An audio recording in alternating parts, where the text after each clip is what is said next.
가축 분뇨 처리장 문제로 평택시와 오송고동면 주민 양측의 갈등이 절정으로 치닫고 있는 가운데 20일 오후 3시 공재광 평택시장이 고동면 사무소를 방문해 비대위를 비롯한 오송고동면 주민 대표들과 면담을 갖고 갈등 진화에 본격적으로 나섰습니다.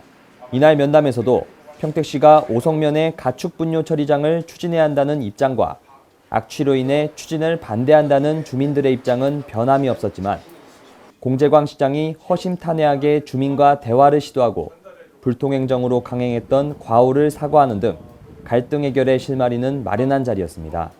먼저 고동면 주민과 사전 소통 없이 추진한 점에 대해 공재광 시장은 오송면에서 발생한 악취가 자연적 서풍을 타고 고동면에 피해를 준다는 사실은 뒤늦게 알게 됐다며 고동면에서 공청회와 주민 설명회를 사전에 추진하지 않은 점을 거듭 사과했습니다.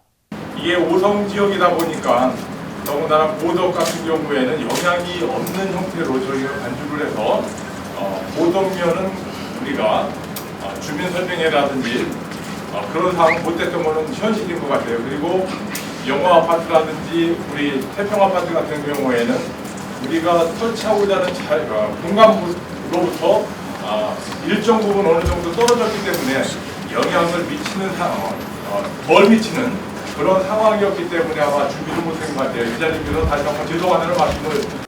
그러나 시설의 악취 발생 여부에 대해서는 공재광 시장과 주민의 의견이 여전히 극명하게 갈려 입장 차이를 좁히지 못했습니다. 공재광 시장은 악취를 막기 위한 예산을 더 투입해 전국 최초로 지하화를 추진할 예정이며 타 시군의 단점들을 종합해 보완하고 이동간에는 완전 밀폐형 차량으로 운영하겠다고 말했으나 주민들은 현재 단점을 모두 보완하여 만들어진 완벽한 시설은 어디에도 찾아볼 수 없다며 불안감을 내비쳤습니다. 이에 공재광 시장은 추진 초기 단계부터 설립 진행 단계까지 전 과정에 주민들을 적극 참여시켜 악취 여부에 대해 검증을 받을 것이고 만일 가동 후 악취가 발생한다면 누구보다도 앞장서 가동을 중지시킬 것이라며 막대한 손해가 발생하더라도 주민 피해가 우려되는 운영은 절대 하지 않겠다고 약속했습니다. 과연 이 시설이 들어오고 나는 냄새라면요 가동합니다. 내 집에서 냄새 나는데 저 가동하겠습니까? 그거는 내가 먼저 반대할 거예요. 그럼에도 불구하고 주민들은 기피 시설로 인해 하락하는 아파트 가격과 관리 소홀 및 시설 노후에 따른 악취 발생, 향후 처리량 증가에 따른 처리장 증설로 인해 발생되는 피해 증폭의 우려를 표하는 등 신뢰할 수 없다는 입장이 대부분이었습니다. 공재광 시장은 기존에 악취가 있는 지역이라 주민들의 우려가 많은 것이 당연하다고 인정하면서도 한편으로는 오래도록 미뤄온 시설이라 시기와 행정 절차상 선정 부지 변경은 현실적으로 힘들다며 주민들의 이해와 협조를 간곡히 부탁하기도 했습니다.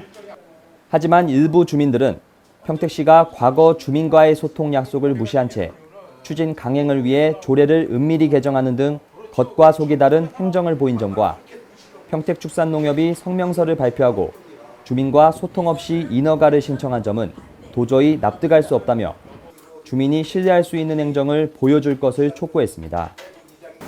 5월 28일에 성명서를 발표했어요. 이거 어떻게 신뢰를 하냐. 문제가 발생하면 안 하겠습니다. 해놓고 나 일이 끝났으니까 나는 집에 가면 누가 책임져요. 그게 신뢰가 안 된다는 거예요. 공재광 시장이 주민들과 면담을 가지며 뒤늦게나마 신뢰를 되찾으려 노력했지만 주민들이 그동안 받은 상처가 깊은 만큼 평택시의 향후 신뢰 있는 자료 구축과 주민들의 마음을 움직일 수 있는 허심탄회한 소통 행정이 어느 때보다도 절실해 보입니다. YBC 뉴스 이인수입니다. 여러분은 지금 기본과 원칙을 지키는 YBC 뉴스를 시청하고 계십니다. 여러분 많이 사랑해 주세요.